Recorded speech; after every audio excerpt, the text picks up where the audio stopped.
మా జపాన్ ట్రిప్‌లో డే 3 చాలా బ్యూటిఫుల్‌గా, కొంచెం ఖయాటిక్‌గా గడిచింది. ఈరోజు మేము జపాన్‌లోని 2 ఐకానిక్ ట్రైన్స్‌లో ట్రావెల్ చేశాము.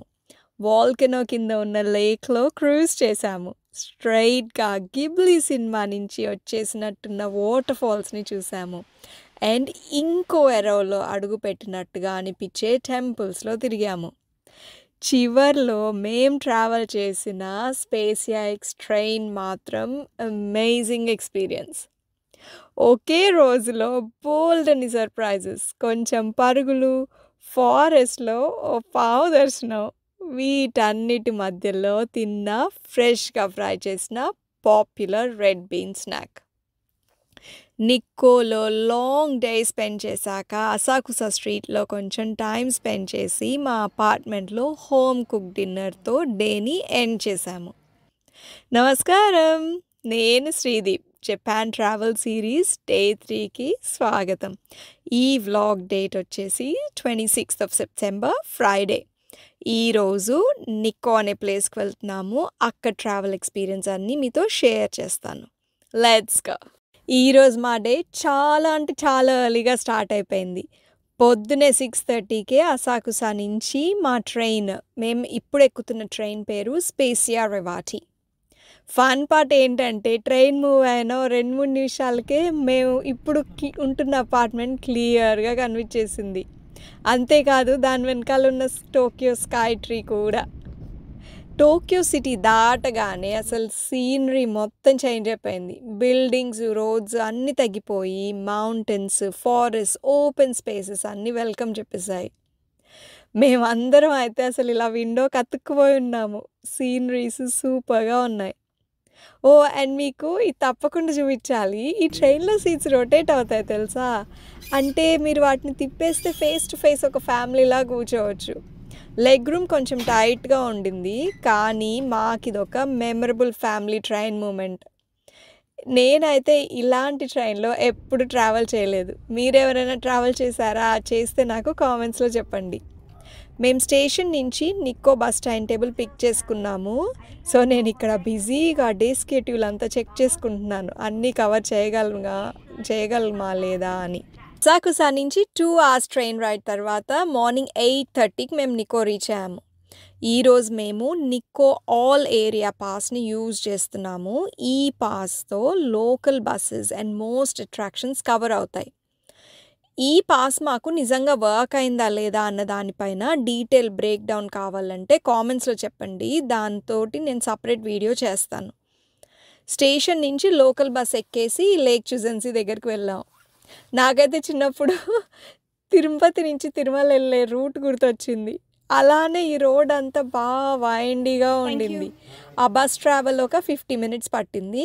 మేము 10:15 కల్లా క్రూజ్ టెర్మినల్‌కి రీచ్ అయిపోయాము. 10:30కి సైట్ సీయింగ్ క్రూజ్ ఎక్కాలన్నది ప్లాన్.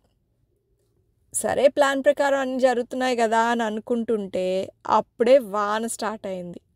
ఇక బోర్డింగ్ ముందు అక్కడ ఉన్న స్టాఫ్ అందరికీ ఇలా తీసుకొచ్చి గొడుగులు ఇచ్చారనమాట.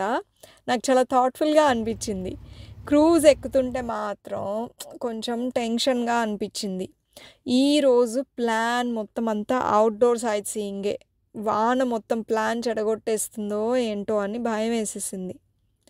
కానీ బోట్లోకి ఎక్కంగానే అసలు ఆ టెన్షనే పోయింది. అసలు జర్నీ అంతా ఎంత కామ్‌గా, బ్యూటిఫుల్‌గా అయిందో. మౌంటైన్స్ పైన మిస్ట్ మ్యాజికల్‌గా ఉండింది. అసలు గాలైతే చల్లగా, ఫ్రెష్‌గా, అసలేదో ఒక పోస్ట్ కార్డ్ లోపలికి వెళ్ళిపోయినట్టుగా అనిపించింది మాకైతే. ఆ మ్యాజికల్ వరల్డ్‌లో మునిగిపోయామా, మా ప్లాన్ పక్కదారి పట్టేసింది. అసలు ప్లాన్ ఏంటంటే క్రూజ్‌లో ఫస్ట్ స్టాప్ దగ్గర మేము దిగాలి. మేము రుయిజు ఫాల్స్ అనే వాటర్ ఫాల్స్ చూడ్డానికని వెళ్ళాలి. సో ఫస్ట్ ఆ ఫాల్స్ దగ్గర దిగాలి. ఆ ఫాల్స్ చుట్టూ తిరిగి దెన్ రుయిజు డాక్ దగ్గరకొచ్చి మళ్ళీ నెక్స్ట్ బోట్ ఎక్కాలి. అది ప్లాన్. యాక్చువల్‌గా 1 అవర్‌లో అది కంప్లీట్ చేసుకొని 40 minutesలో వచ్చేస్తే ఇక్కడ నెక్స్ట్ మళ్ళీ బోట్ ఎక్కేసి వెళ్ళిపోవాలనేది ప్లాన్. కానీ అసలు వాళ్ళేం అనౌన్స్‌మెంట్స్ చేయలేదు. క్రూ కాల్ చేస్తారనుకున్నాను, వాళ్ళు అది చేయలేదు. నేను వాళ్ళకు వెళ్ళి వాళ్ళతోటి నేను చెక్ చేయలేదు. అసలు సుమారు ఇంకా ఆల్మోస్ట్ 40 మినిట్స్ అయింది క్రూజ్ ఎక్కి. ఏంటబ్బా! ఇంకా స్టాప్ రావట్లేదు అనిపిచ్చి, నేను వాళ్ళనెళ్లి అడిగాను. మేమిక్కడ దిగాలి. ఇంకా ఎంతసేపు పడుతుంది? క్రూజ్ లేట్ నడుస్తుందా అని ఎళ్లి అడిగాను.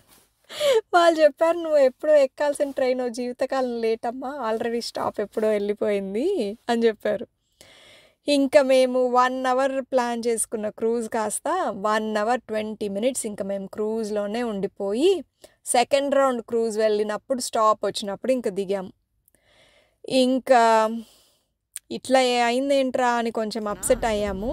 బట్ క్రూజ్ ఎంజాయ్ చేశాం కదా! సో, ఇంకా అన్ని ప్లాన్ ప్రకారం జరగవులే అని ఇంకా సరిపెట్టుకున్నాం.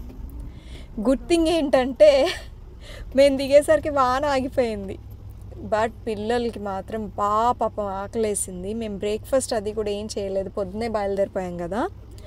ఇంక డాక్ దగ్గర నుంచి రూయిజు ఫాల్స్ సైడ్ నడుస్తూ ఉంటే పక్కనే ఒక రెస్టారెంట్ కనిపించింది.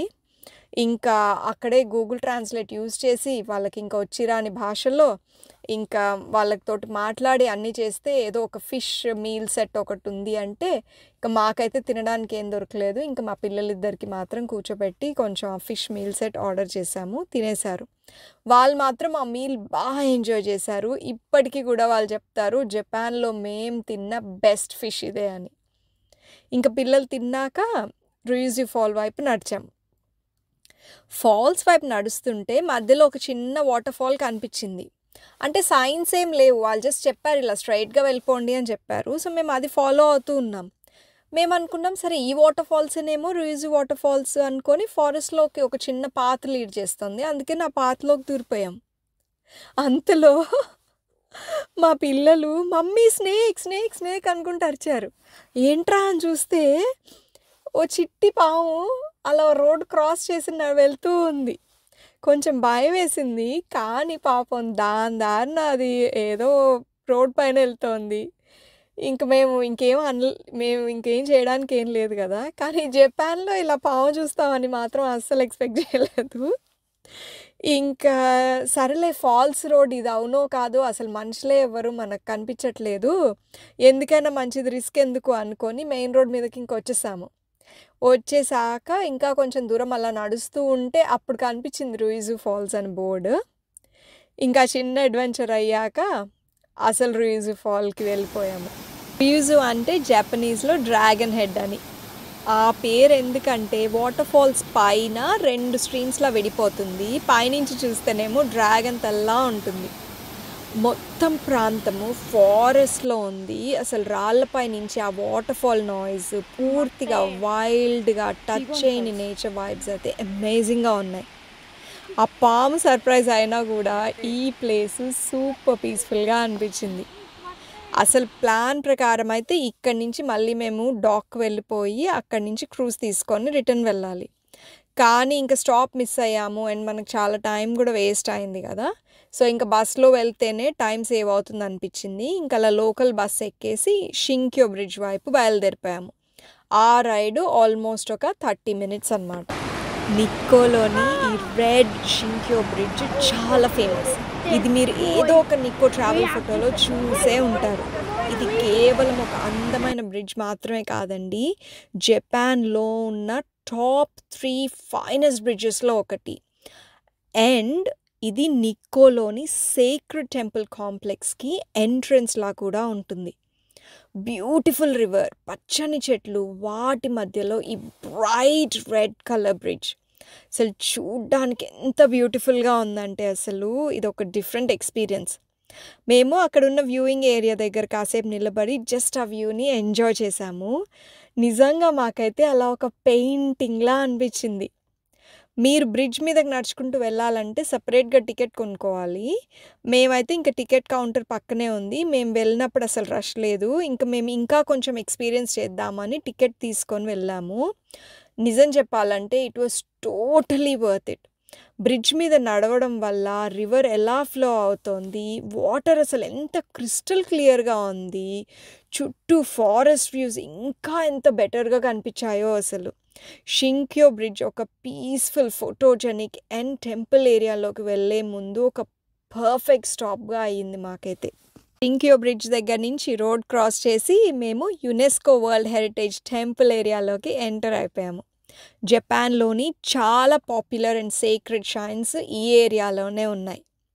అక్కడికి వెళ్ళే వాకింగ్ పాతే మ్యాజికల్‌గా అనిపించింది. 2 వైపులా ఆకాశాన్నంటే సెడార్ ప్లాంట్స్, చుట్టూ పూర్తిగా ప్రశాంతమైన మిస్టికల్ వైబ్.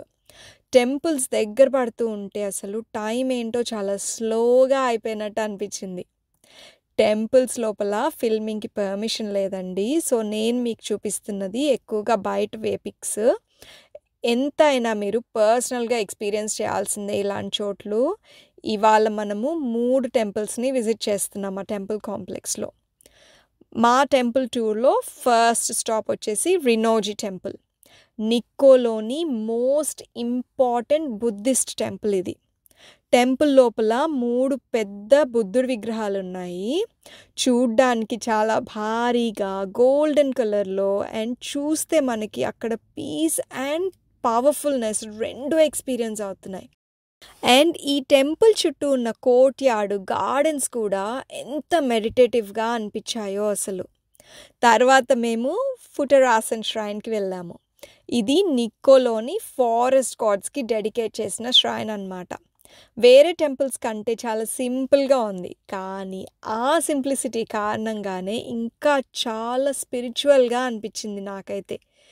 చాలా పాత చెట్లు, quiet walking paths and fresh mountain air.